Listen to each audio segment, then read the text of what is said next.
When a heart stops, the clock starts ticking. We all know that. But what happens when that clock is, well, frozen? Today, we're diving into one of the most extreme scenarios you can find in emergency medicine: cardiac arrest in the bitter cold. And it's a situation where one of the most reliable tools in a rescuer's kit might actually cause more harm than good.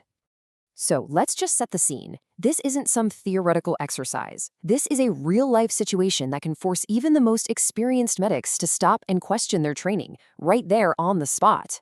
Okay, I want you to really picture this.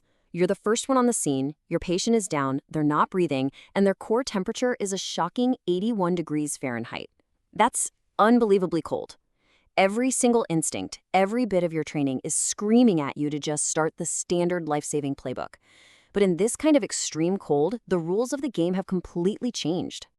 Yeah. See, this isn't just a medical emergency anymore. It's a physiological puzzle. You've got to figure out which piece of your standard procedure just doesn't fit when the human body gets this cold.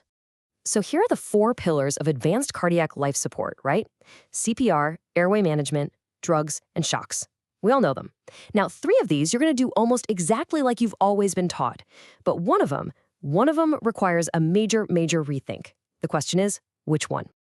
All right, so before we get to the big exception, let's quickly run through what stays the same. Because when you're in a high-stress situation like this, it's absolutely crucial to know what you can do without even thinking twice. This is where your muscle memory kicks in. You start high-quality chest compressions right away. You manage the airway just like you would for any other patient. You get the monitor on to figure out what that heart is doing. And hey, if you see a shockable rhythm like VFib, you shock them. Now, repeated shocks might not work as well until they're warmer, but that first one, you absolutely deliver it. These things are automatic. And that brings us to the moment of truth. With all those other actions in motion, we come to the one intervention that demands you pause, that you take a breath and think critically, right in the middle of all the chaos. And there it is. It's the drugs, specifically vasoactive medications. We're talking about things like epinephrine and the stuff we use to get the heart going and squeeze the blood vessels. In a normal cardiac arrest, these drugs are a cornerstone of treatment.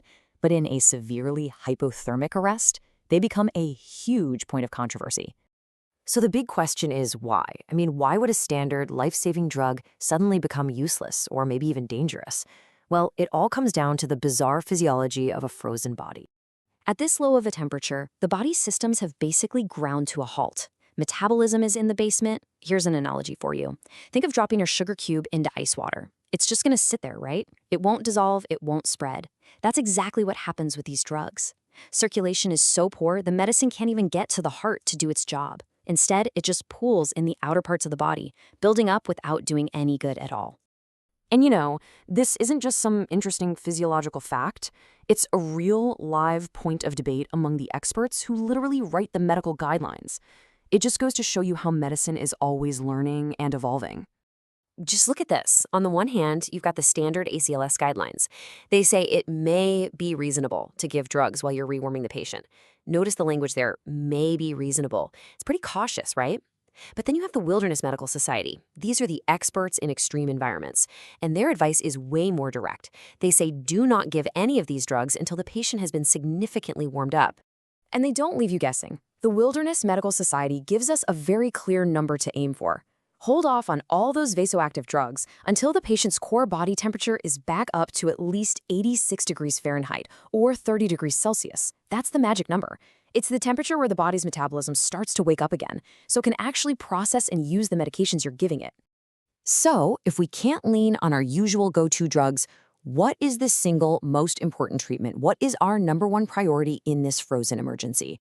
This, right here, is the key takeaway for this whole explainer. The best medicine in this case is simply heat. Rewarming the patient is everything. It's what brings the cells back to life, it's what makes the heart muscle more likely to respond to a shock, and it's what allows the body's own systems, and eventually our drugs, to finally start working again. Everything else we do is really just buying time until that person is warm. And it all comes down to this famous, powerful saying you hear in emergency medicine. It really captures the entire idea. You're not dead until you're warm and dead. It's this incredible reminder that in the world of extreme cold, the normal rules of life and death get put on hold. And hope. Hope hangs on as long as there's a chance to rewarm.